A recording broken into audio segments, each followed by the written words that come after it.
Fucking feel fat as shit right now. I do. I feel super bloated, bro.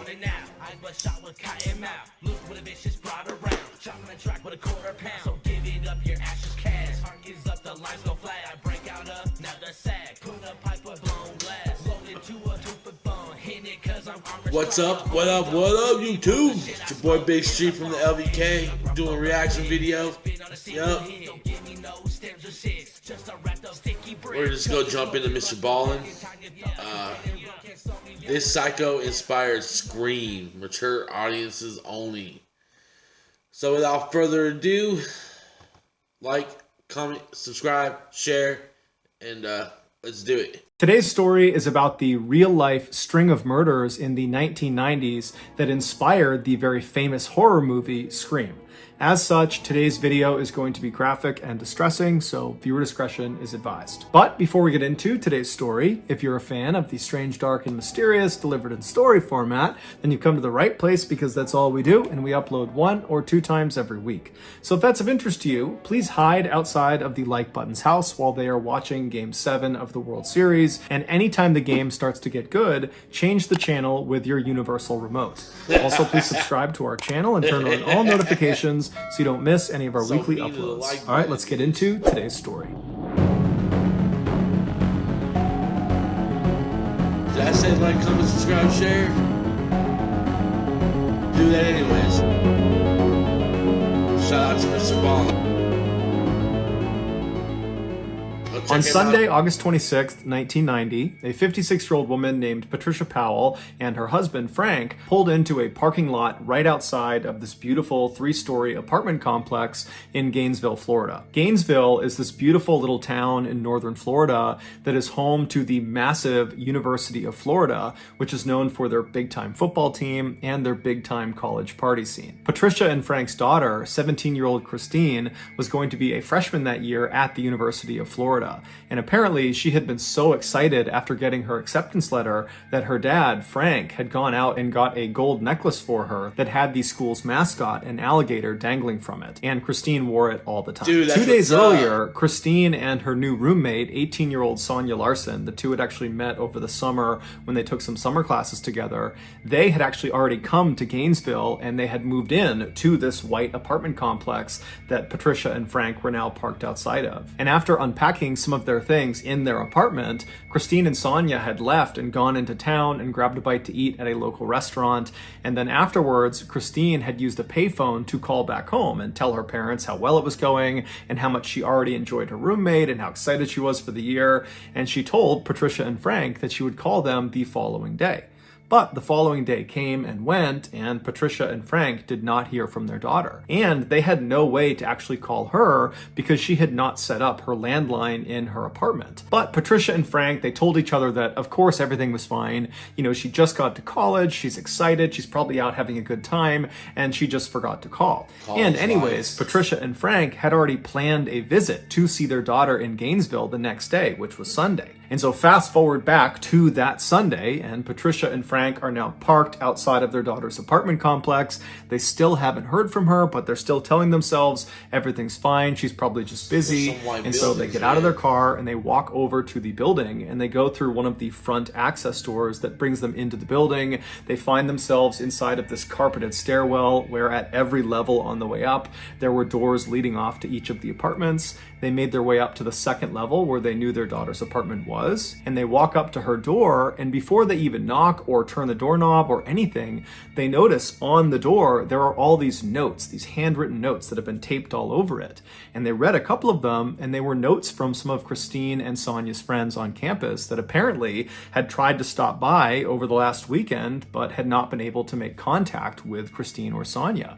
And so these notes said things like, "Hey Christine, you know, we came over to try to get you to come out with us, but you didn't come to the door, so we left without you. Sorry. sorry, give us a call when you get in. And so obviously the parents are totally worried given the circumstances. They don't know where their daughter is. They've been telling themselves everything is fine, and now these notes make it seem like everything is not fine. But the parents, they keep their cool and they just start knocking on the door and calling out for their daughter. That was good timing. But there's no answer. And so Patricia and Frank, they start to panic at this point, and they leave the carpeted stairwell. They go outside and they find a maintenance worker that works for this building, and they explain their situation with their daughter and how they can't get in touch with her, and can he please let them in to make sure she's okay. The maintenance worker said he couldn't without speaking to his manager, and so he goes to his manager, and the manager, she says that's fine, but we need to get the police involved. They need to escort us into the apartment. And so the maintenance worker calls the police and requests this escort, and a few minutes later, a single Gainesville police officer arrives at the apartment complex, and he tells Patricia and Frank that just as a precaution, I need you guys to stay outside. So they stay right outside those front access doors. They're outside of the apartment building.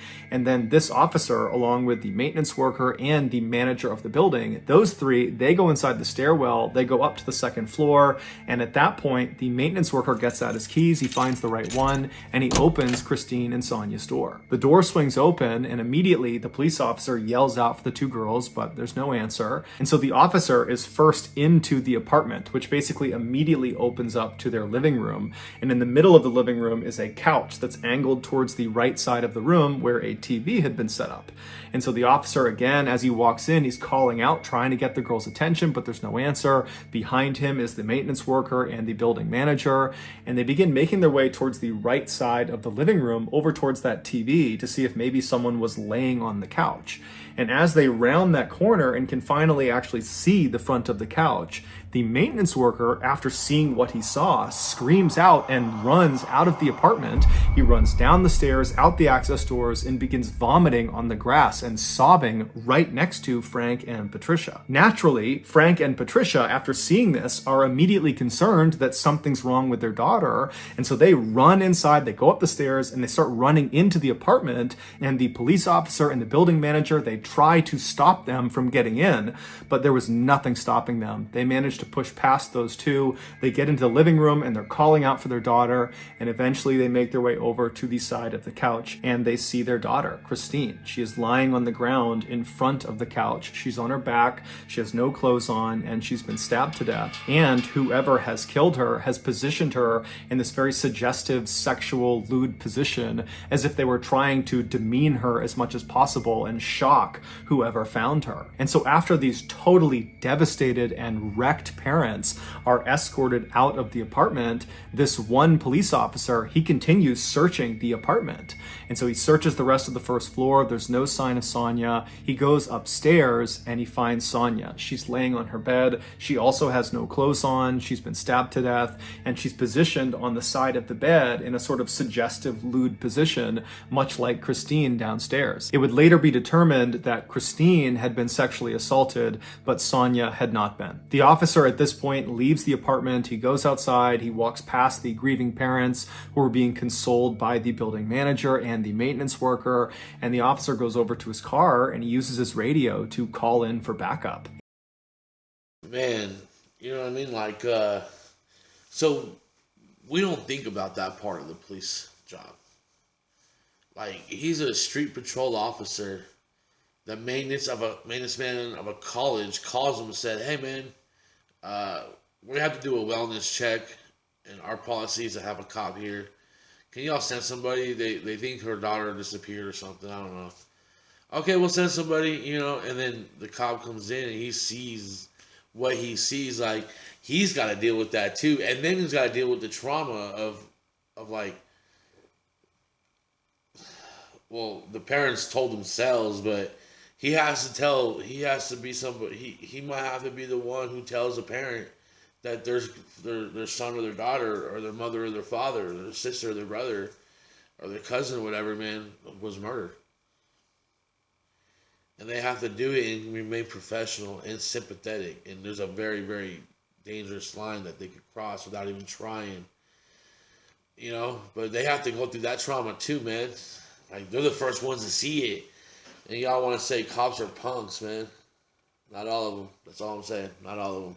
A forensics team comes out to the apartment and they begin processing the scene. And right away, they discover on the outside of the door frame of the door leading into the apartment, there were markings on the edge that looked like someone had used a screwdriver or some similar instrument to pop open the door. They also found there was a towel and some soap that was lying on the ground near Christine's body and near the couch that had apparently been used to both clean Christine's body and also clean some other parts of the apartment. And so they believe this was done to try to intentionally destroy evidence, suggesting the killer or killers were somewhat sophisticated. They also discovered there was some residue on Christine's wrists that indicated at some point her hands had been bound by duct tape. But when she was found, her hands were not bound and there was no duct tape from her wrists. And so whoever had done this had at some point removed the duct tape and taken it away. And so investigators believed that the killer or killers had used the duct tape to immobilize Christine for the attack.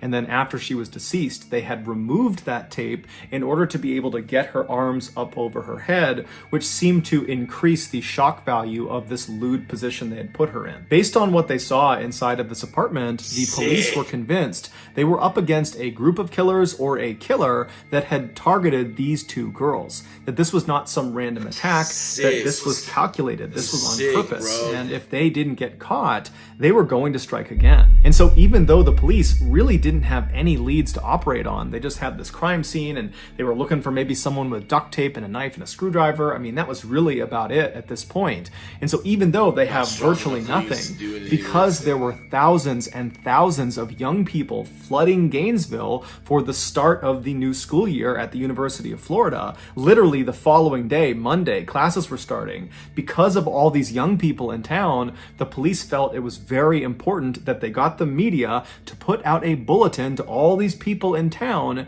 that there was potentially a killer or killers on the loose. And so that night, Sunday evening, this news bulletin goes out and it basically just told residents of Gainesville to stay indoors and stay in groups. And if you needed to go outside, travel in groups, and just overall stay vigilant until we figure out who did this. 12 hours before Christine Powell and Sonya Larson were discovered, an 18-year-old Gainesville woman named Krista Hoyt did not show up for work.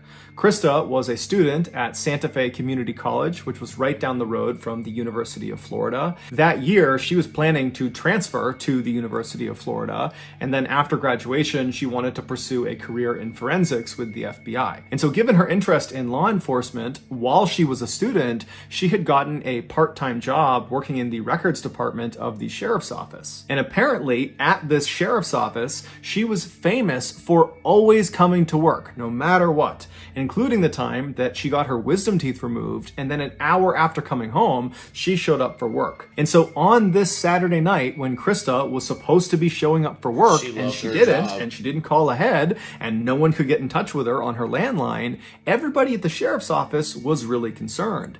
And so they waited around for about an hour, hoping that she might just show up with some story about why she was late, but she never showed up. She didn't call. They still couldn't get in touch with her. And so in the very early hours of Sunday morning, the sheriff's office called the Gainesville police and asked them to do a welfare check on Krista. And so 2 police officers from the Gainesville Police Department, they show up at the apartment belonging to Krista Hoyt. Krista lived alone, and she lived about 2 miles away from Christine Powell and Sonya Larson. And so these 2 officers, they get there and they walk up to the front door and they knock, but there's no answer. And they try the doorknob, it's locked. And so one of the officers walks around to the back of this apartment and he sees there's a glass sliding door. And so he knocks on the glass sliding door, there's no answer. He tries the door, it's locked. And then he notices the drape that's inside the apartment that's covering up this sliding glass door. It reaches almost to the ground, but not all the way. There's a couple of inches on the bottom where if you were laying on the ground, you could actually look through this little space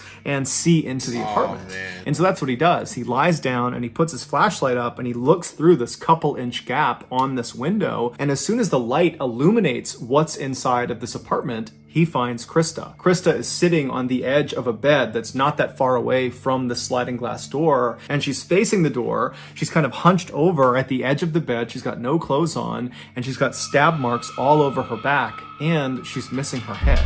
And her head was next to the bed to the left, up on the shelf, and it was positioned in such a way that it almost appeared like the head was looking down at the detached body. When this crime scene was processed, the forensics team immediately noticed there were marks on the backsliding glass door where someone had used probably a screwdriver or something similar to pop the door open. And then they also found residue of duct tape on Krista's wrists, but the duct tape was gone. She was found with her hands not bound. It would later be determined that Krista had been sexually assaulted before she had been murdered. The obvious similarities between Krista's crime scene and Christine and Sonia's crime scene were initially only recognized by Gainesville police because much of the information about the two crime scenes was not public. But that night, Sunday evening, when the police went to the media and asked them to put out that bulletin to all Gainesville residents to say that there could be a killer or killers on the loose, it didn't take long for residents of Gainesville and news anchors to begin speculating that you have these two murders that have happened really close together physically. They're less than 2 miles apart, and they've probably occurred within the last 24, 48 hours. So they've happened in rapid succession. They're both unsolved. And so even without intimate details of the crime scene, it wasn't hard to say, I think these two are probably connected. And so that night, Sunday evening, Gainesville really went into a state of panic. And within hours of this news, you had stores all over Gainesville that had sold out their deadbolts and locks, their mace, their stun guns, their baseball bats, their actual guns, their knives. I mean, people were really trying to arm themselves to protect themselves against this unknown threat that was murdering students in Gainesville. And the police, even though they did not come out and substantiate the claims that, perhaps these two homicides are connected, they did believe they were. And so that night, Sunday night, as all this chaos is kind of unfolding in town, the police put hundreds of officers all over the place, on foot on every street corner. They had police cars and trucks parked all over the place. I mean, the entire town was on an extreme heightened alert because the police believed another attack was imminent. And so all they could do was try to come out in force to try to discourage the killer or killers from striking again. But as it would turn out, it didn't work. By the following morning, so Monday morning, what was happening in Gainesville had gone from just being a Florida story to a national story, and everybody all over the country was talking about it. And one woman named Lisa Byers, who was in her 20s, she did not live in Gainesville, but she had a very close friend who did. She was 23-year-old Tracy Paulus. Tracy had taken some years off from college, but that year had decided to go back and give it another go. And so she was enrolled at the University of Florida. And so Lisa called Tracy and said, hey, I'm watching the news. This is crazy what's happening in your town. How are you holding up? And Tracy would tell her that, I'm just as concerned as everybody else. It's terrifying to think there are killer or killers on the loose, but I think I'm okay because I have my roommate. Tracy's roommate was 23-year-old Manny Taboda, who was this big, strong former football player who was very close with Tracy. The two had never dated, but they had been very good friends for a number of years. And he too had taken some time off of school and had agreed to go back because Tracy had convinced him, come back, get your degree with me, and we'll live together. And so when the news broke about these killings happening in their town, Manny had told Tracy that he would protect her, that nothing would happen to her. And so when Lisa heard this from Tracy, that she thought that she was okay because she has Manny and, he'll look after her, and they were not planning to really leave the apartment much besides classes, Lisa was reassured, but she was still worried. And so she told Tracy, please give me a call this evening after you come back from classes just to let me know that everything is okay. And so Tracy said she would, and then that's a good friend, man. That evening, Tracy did not call Lisa back. And so that's Lisa tried calling Tracy, but no one picked up. And so that night, Lisa went to bed. She was very worried, but she went to sleep. And then early the next morning, which was Tuesday morning, she tried calling Tracy again, but there was no answer. And so Lisa reached out to a mutual friend of theirs that lived in the same apartment complex in Gainesville. His name was Tommy. And so she asked Tommy, can you please go over to Tracy's apartment and make sure she and Manny are okay? And so Tommy said, no problem. I'll give you a call from Tracy's landline once I talk to her. And so about 5 minutes later, Tracy got a call. She picked it up, and it was Tommy calling from Tracy's landline, and he was just screaming. When the police arrived at Tracy's apartment, they found Tracy in her bedroom, and like the other victims, she had no clothes on. She was positioned on the side of the bed in a very suggestive, lewd position. She had been stabbed to death, and it would turn out she had been sexually assaulted. And then down the hall from Tracy, they found Manny. He was in his bed, and he too had been stabbed to death, except he had his clothes on, and he was not positioned in a suggestive position. He had kind of died wherever he was, and that was the position they found him in. The forensics team, when they processed the scene, they found markings on the outside of the back sliding door where it looked like someone had used a screwdriver to pop open the door, and then on Tracy's wrists, they found that residue from duct tape, but there was no duct tape. It had been removed. At this point, the police, it was undeniable that they were up against a serial killer or killers. And when the news broke that there was now a fourth and fifth victim, and they were both college students, and one of them was now this big strapping man that apparently was taken down just as easily as these other four petite women, this threw Gainesville into an absolute state of pandemonium. Dude, that means nobody's safe, man. Like, at first it was young college girls, like beautiful women, right? And now there's this dude in the mix. I think the dude was just, they had to kill him. Or he had to kill him. He or they had to kill the guy to complete their ritual. They had to take out the possible threat. He was just a victim of opportunity when the woman was the real target. That's what I think. I'm just saying though. Suddenly, it felt like no one could protect them. The people in Gainesville, they were fair game. It didn't matter that police were out in force in the streets, and you had people walking around with guns and baseball bats and mace, and you had people locking their doors and sleeping in groups. It was like no measures were actually stopping these killings from happening. Whoever was doing it was killing with impunity. And so that day, Tuesday, you had hundreds and hundreds of students from the University of Florida just leaving the school who just didn't come back. And as for the police, they called in the FBI and the National Guard. And so by that night, Tuesday night, there were literally hundreds of officers and state police officers all over the place. There were helicopters overhead, both police helicopters and news helicopters with spotlights. They had National Guard military-style trucks all over the place. And so Gainesville was really at the highest alert you could possibly be on. But even still, the people of Gainesville, they were not going to feel safe until the police made an arrest. And the next day, just 24 hours after Tracy and Manny had been found, the police did just that. After receiving dozens and dozens of tips about one particular individual, they were able to arrest 19-year-old Ed Humphreys, who was a freshman at the University of Florida. They arrested him for domestic abuse because he had actually struck his grandmother in the face. And so they pick him up for domestic abuse, but they set his bail at a whopping $1 million, which is way higher than you would normally expect for a domestic abuse charge.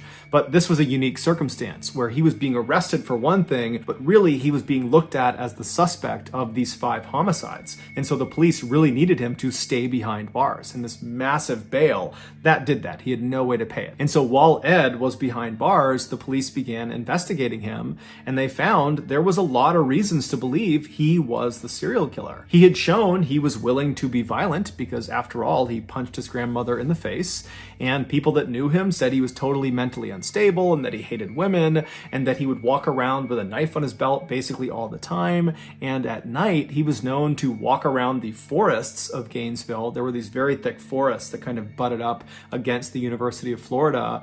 And he would walk through the forest at night, which put him very close to the different apartment buildings where all the victims were found. And on top of all that, Ed Humphreys just looked like what you would imagine a serial killer would look like. He had all these deep scars all over his face, and his eyes looked totally hollow, like he was permanently on drugs, and he was seen smiling at the cameras when he was led in and out of the courtroom. And to make him even more suspicious, as soon as he was arrested, the attack stopped. There were no more slayings in Gainesville. And so naturally, the country believed Ed was the guy. Basically, everyone thought Ed was the guy.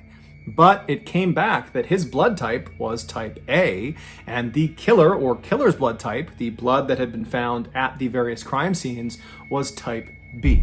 Now, this did not clear What? Ed of guilt because people believed there was a chance that, he could have been involved in some way. Perhaps he had an accomplice or multiple accomplices.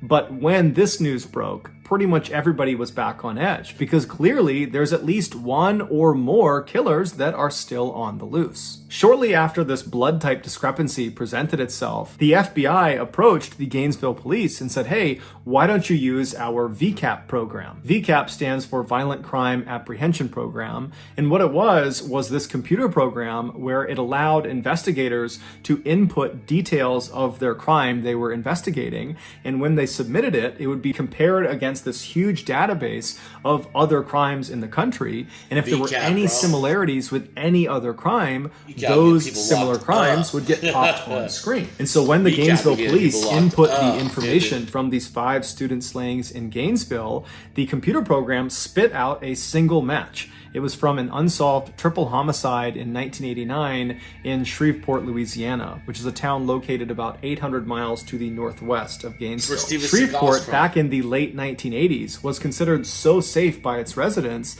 that many of them didn't lock their front doors and they would leave their car keys just sitting on their front dash. But in 1989, that would all change. On Friday, November 3rd of that year, 8-year-old Sean Gruesome was dropped off at his grandfather's house in Shreveport. He was there to celebrate his 8th birthday.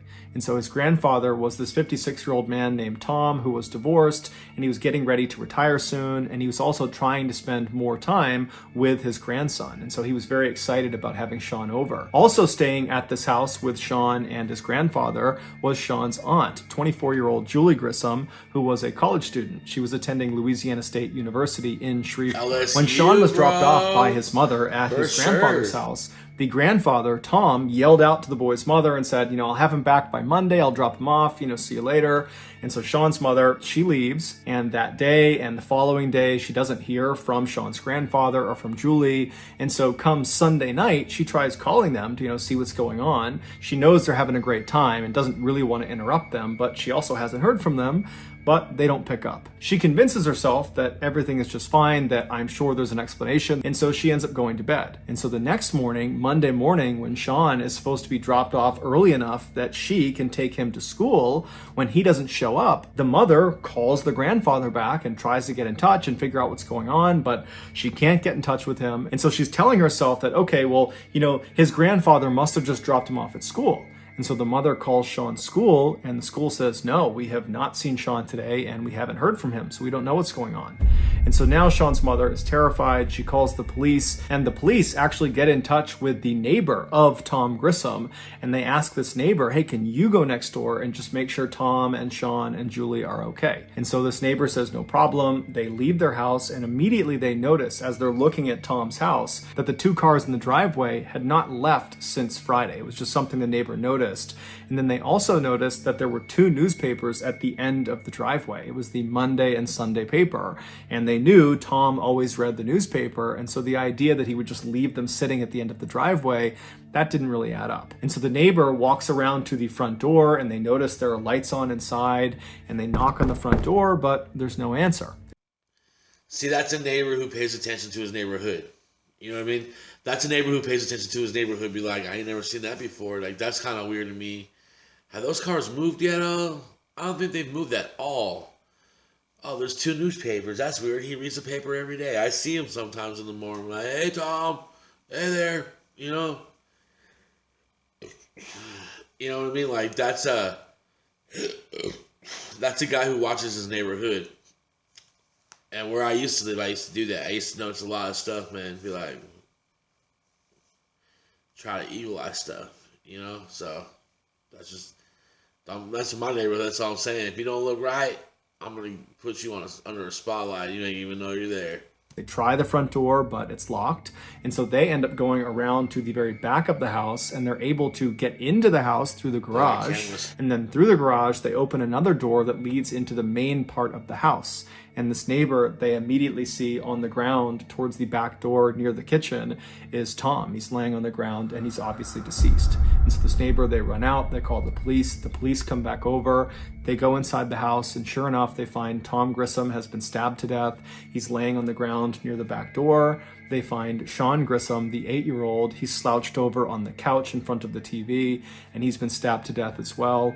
And then upstairs, they found 24-year-old Julie, the aunt, and she was positioned on the edge of the bed in this very suggestive way. She had no clothes on, and she had been stabbed to death, and it would later be determined she had also been sexually assaulted before she was killed. And they also discovered there's vinegar on her body, as if whoever's done this has attempted to clean her with vinegar. There was no sign of a robbery in the house or ransacking in the house. There was no sign of forced entry. Overall, the investigators said this was a very neat crime scene, as if whoever did this had done this with great intentionality. And so after kind of going through the crime scene, the police really didn't have any leads to go off of.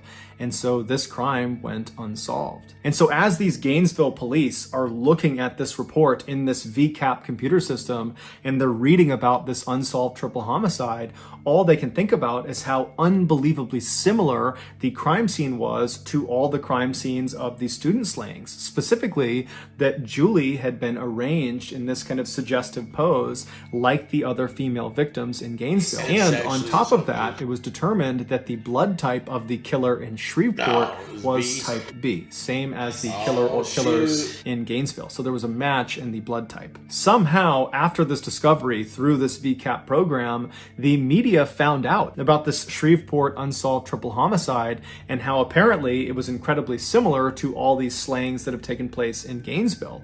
And so before long, that was all every news network all over the United States was talking about. And at first, the police in Gainesville and anybody involved in this investigation was very upset about this because one, they probably had a leak that someone was giving information to the press, but two, the press was kind of jeopardizing their investigation because by having these details leaked, the killer or killers could potentially benefit from kind of knowing what the police were thinking about and what they were up to. But as it would turn out, this particular leak would prove to be quite fruitful. Shortly after this news about the Shreveport killing and the student slayings was all over the news, this woman named Cindy, who lived in Shreveport, she called the police after watching all the news like everybody else and told the police they really ought to look at this guy, Danny Rawling. Danny Rawling was this 37-year-old drifter who was in Shreveport at the time of the Grissom family murders in 1989, and apparently after those murders, he had told Cindy's husband that he, quote,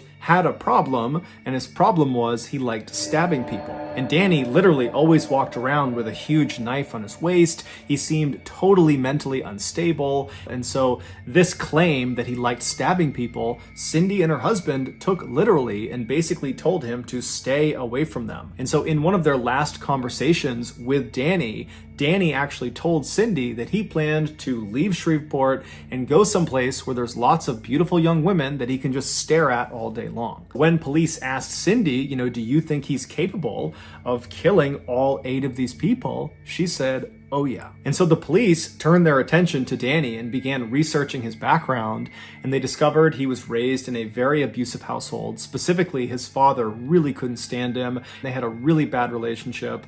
And then when Danny got old enough, he joined the Air Force, but he was kicked out after 2 years for being mentally unstable. And once he was discharged, he began the string of armed robberies in the 1980s, and he eventually got caught and spent the bulk of the 1980s in prison.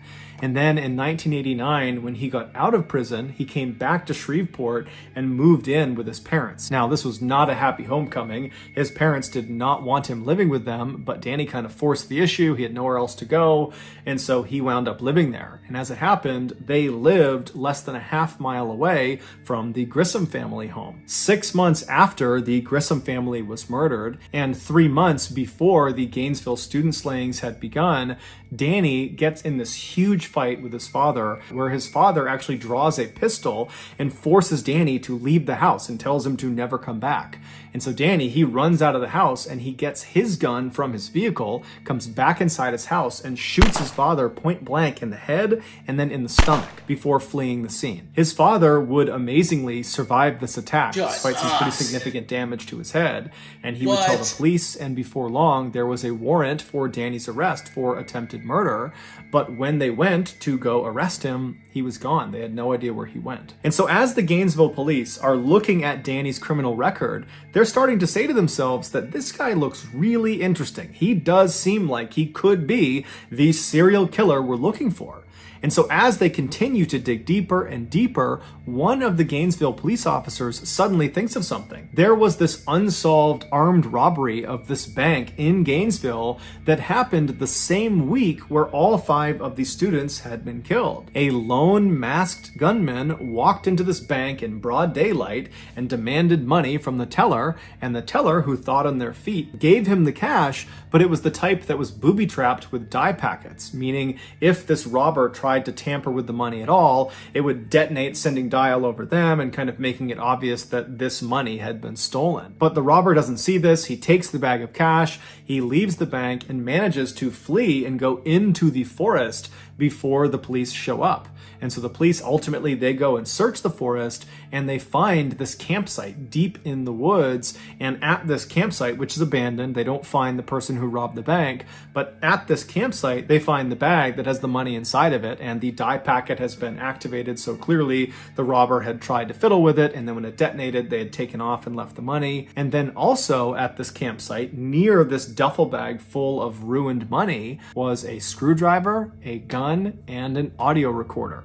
Now, at the time, the police that were seeing this, they were part of this huge effort in Gainesville to stop any more attacks on students and catch the killer or killers. That was all they were thinking about. And so when they didn't immediately catch this robber, they kind of said, you know what? This is a lower priority item than what we're dealing with this loose serial killer or killers.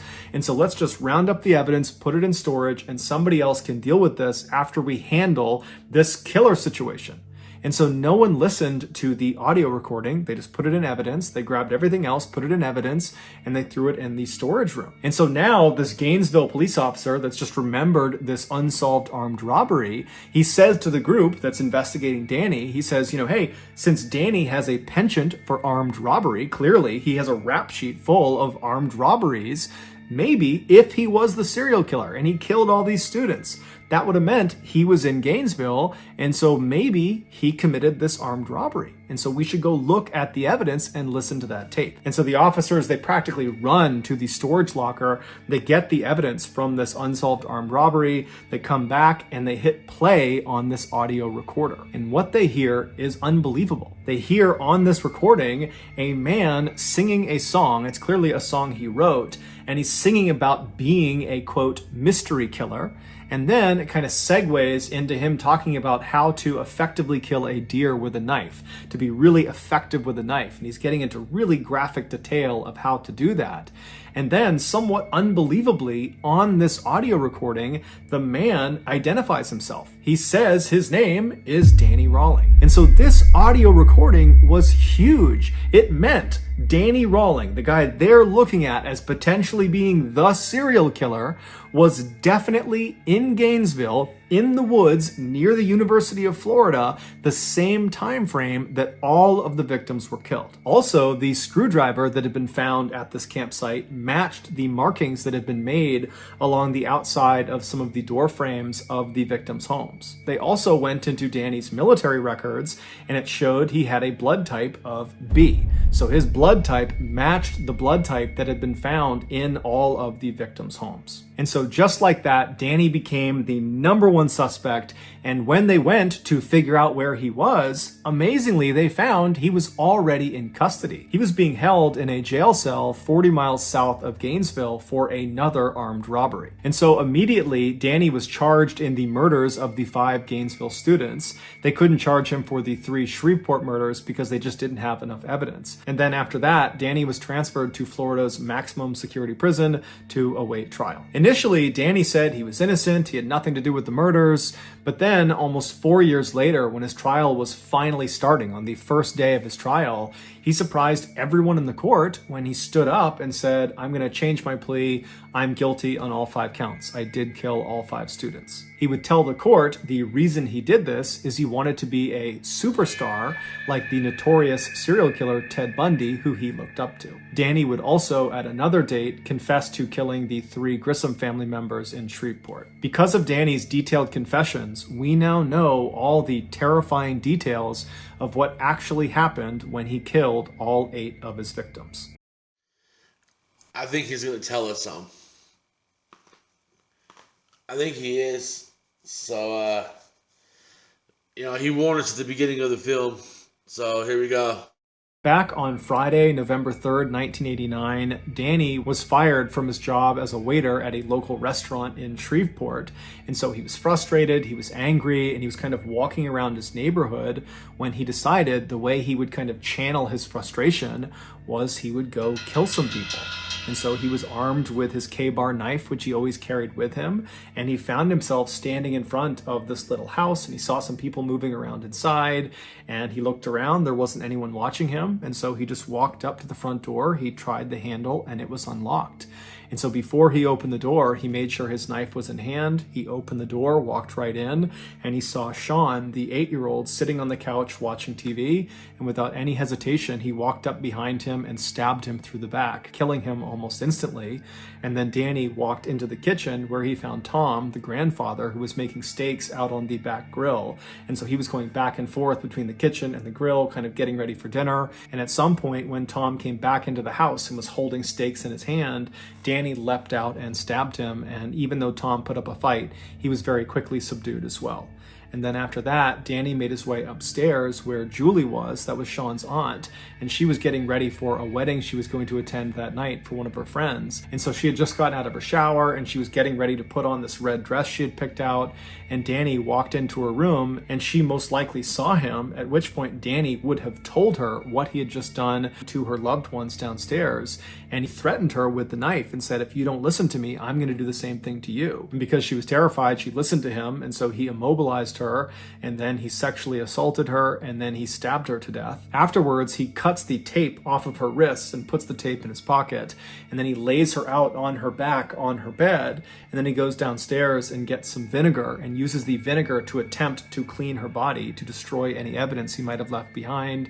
And then after cleaning her, he kind of puts her in that lewd, suggestive pose with her hands up over her head and her legs spread, and then he leaves. 6 months later, in August of 1990, after Danny has shot his father and is on the run from the law, he finds himself in Gainesville, Florida, and he sets up this little camp just behind the University of Florida in this thick forest. And then on Friday, August 23rd, as he's sitting out at his campsite, he gets this sudden urge to go kill again. And so he waits for it to get dark out, and then he gets out his audio recorder and he records himself alluding to this murder he is about to go perpetrate. Well, let me sign off for a little bit. I got something I gotta do. Then, armed with a pistol, a screwdriver, and his K-bar knife, he left his campsite and walked in the darkness in the forest about a mile away until he was looking from inside the forest out towards this 3-story white apartment building. And it's believed that within the last 24 hours, he had been in that area and he had seen 2 young girls go in and out of this apartment building, and that was all he needed to determine who his victims were going to be. And so those victims were Christine Powell and Sonia Larson. And so when he was standing in front of their apartment building, he eventually strode out of the forest. He walked up to that access door that led him into that stairwell. He made his way up to the door of Christine and Sonia, and he used his screwdriver to pop the door open. He went inside and shut the door behind him and walked into the living room, and he found Christine was sleeping on the couch. And so he left her be. He didn't touch her. He went upstairs and he found Sonia sleeping on her bed. And so as he's standing there, realizing that he has these 2 girls, he needs to make a decision about which one he's going to kill first and which one he's going to sexually assault. And so as he's standing there looking over Sonia's bed, he decides he's going to kill Sonia and then he's going to sexually assault Christine. And so very casually, he walks into Sonia's room. She's fast asleep. She's on her back, and he pulls out a piece of duct tape, and he gets the duct tape in one hand and he pulls his knife out in the other, and he presses the duct tape over her mouth, which wakes her up, and then he drives the knife into her chest. And so Sonia would put up a pretty incredible fight, but ultimately she would succumb to her injuries. And then after she was dead, Danny just left her where she was, and he went downstairs and he found Christine was still asleep on the couch. She had not woken up from the commotion upstairs. And so he walked right in front of her, and standing over her with his knife, he kind of nudged her awake. And when she woke up, he had a piece of tape, he put it over her mouth, and he told her to be quiet and held up the knife and told her that I just killed your roommate, and if you don't listen to what I'm going to say, I'm going to kill you too. And so naturally she complied to what he wanted. And so she let her wrists be tied. And then at that point, he cut her clothes off, he sexually assaulted her, and then he stabbed her to death. And so after she was dead on the ground, he went and got that towel and that soap, and he began cleaning Christine's body to try to remove any evidence he might have left behind. And then he cut the duct tape off of her wrist and removed the duct tape from her mouth and put those in his pocket. And then he positioned her in that kind of lewd, suggestive position that she was found in. And then Danny went back upstairs and cut the clothes off of Sonia and then positioned her on the side of the bed in a suggestive position as well. And then Danny leaves the apartment. So he goes back into the woods. He walks in the wood line back to his campsite. But when he got there, he was just too jacked up. He was too excited from what he had just done that he just couldn't control himself. All he wanted to do was go out and kill again. And so he managed to sit at his campsite for a total of 8 hours before he couldn't help it any longer. He had to go back out and find another victim. And so his next victim, he decided, would be this woman he just happened to see a couple of days ago. He was walking down the road near this row of apartments near the school, and he looked into one of them, and he just saw there was this girl in this apartment, and he just thought for a second, I bet she lives alone there. But that was the entire interaction. He didn't know this person. He was just kind of guessing that she might be alone in there. And so here he is in the forest after killing these two teens. And he's like, okay, I'm going to go back to that apartment because I think that woman is alone. And that woman would be Krista Hoyt. And so in the early morning hours of Saturday, August 24th, Danny leaves his campsite with his screwdriver, his gun, and his K-bar knife, and he walks about a half mile away from his campsite until he's still in the woods, but he's looking out at the back of Krista's apartment. And then at some point he walks out of the forest, he walks right up over her fence and gets up to her back sliding door. He uses a screwdriver to pop the sliding door open. He slides it open, he steps inside, and he finds out that Krista is actually not in her apartment. There's no one in her apartment. But instead of leaving and finding another victim, he decides he'll just wait for Krista. And so he shuts the sliding back door and he goes into her bedroom closet and shuts the closet and then just waits. And he stays in her closet for several hours until around 11 a.m. that morning. Krista comes home, and when she was in the house, he waited a little bit longer to make sure she didn't know he was there. And then at some point, he kind of slipped out of the closet, snuck up behind her, and put her in a chokehold. Now, at first, Krista tried to fight back, but eventually she realized she could not overpower whoever this was. And at that point, she said, okay, what do you want? And Danny would tell her, you got to listen to me or I'm going to kill you. And he showed her the knife. And so Krista said, okay. And she put her wrists out. He taped her wrists with duct tape. He put tape over her mouth. And then he brought her into her bedroom where he cut her clothes off and sexually assaulted her. And then afterwards, he stabbed her to death. Once she was dead, he cut the duct tape off of her wrists and pulled the duct tape off of her mouth and put that duct tape in his pocket. This guy, and then man. He positioned her body on the bed in a suggestive position before he left. When he got back to his campsite, he realized he had accidentally left his wallet in Krista's apartment. And so, calm as can be, he walked back through the forest, right back into Krista's apartment. He found his wallet, and he was about to leave when he thought to himself, well, wait a minute, I should mutilate her body. And so he pulled Krista's body off of the bed, and using his knife, he decapitated her. He put her head up on the shelf next to the bed, and then he repositioned her body on the edge of the bed, making it seem like she was kind of hunched over, looking out the back door. And then before he left, he reached up and twisted her decapitated head and made it seem like it was looking down at the rest of her body. 48 hours later, on the evening of Monday, August 27th, Danny was back at his campsite out in the woods, and he suddenly got the urge to go kill again. And so he stood up, he grabbed his knife, his screwdriver, and his gun, and he walked away from camp, made it about a mile through the woods until he was standing still in the forest, looking out at this big apartment complex that was very commonly occupied by college students. And so at some point, he leaves the forest and walks up to the first apartment he sees. He has no idea who's going to be in there, and he goes up to their sliding back glass door. He gets his screwdriver out and he pops it open. He He slides the door open, he steps inside, and the first thing he sees is Manny Taboda, this big, strong former football player who's laying in his bed. And Danny just walks over and starts stabbing him, and Manny wakes up and puts up one heck of a fight, but ultimately Danny is able to overpower him and kills him. Told you, victim of opportunity, just because he was there.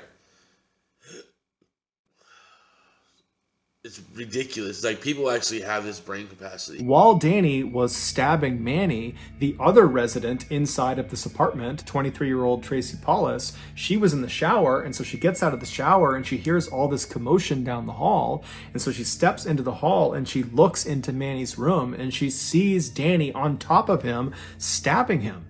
And so Danny looks back, he sees Tracy, Tracy screams, she runs down the hall into her bedroom, she slams the door behind her, she locks it, and then she leans up against the door to try to keep it shut. Meanwhile, Danny just continues to stab Manny until Manny is dead. And then Danny stands up and he just walks down the hall, calm as can be. He gets to the bedroom door where he knows Tracy is. She's trapped, she can't go anywhere, and he begins to smash the door down. He's ramming it with his shoulder, he's kicking it over and over again, and Tracy's screaming for him to stop, but eventually he manages to just kick the door down. And as soon as he's inside the room, Tracy kind of stands back and she says to Danny, "Are you the one?" And Danny looks at her and says, "Yes, I am the one." And then he threatened her with the knife and said, "I'll kill you just like the guy down the hall unless you listen to me." And so Tracy listened. She got her wrists bound and her face bound. And then Danny cut the clothes off of her and then sexually assaulted her. And then he stabbed her to death. Bro, when she said, "Are you the one?" and he said, "Yes, I am," she knew right then and there, no matter what, she was dead. So, I don't know what I would do in that situation. Like, in my mind, I was like, I would fight it to the very end. I would. But that's just what I say. Who knows what would actually happen, you know? But then again, he just walked up to the Manny dude and just started stabbing him. He was clearly after the woman, you know?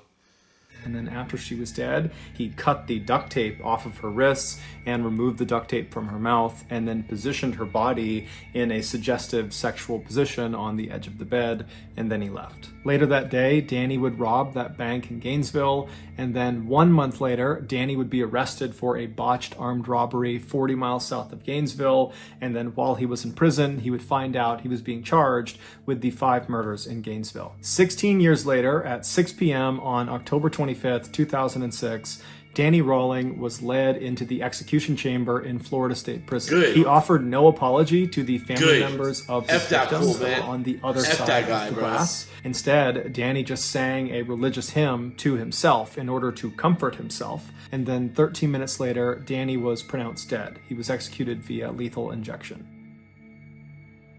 While in Florida State Prison awaiting his trial, Danny Rawling told police that Ed Humphrey had nothing to do with the murders. Ed was subsequently released from jail, having spent 10 months behind bars. Oh my God. But he did punch his grandma in the face, dude. So that's going to do it, guys. Wow. Okay, dude. What? Just because he wanted to be like Ted Bundy?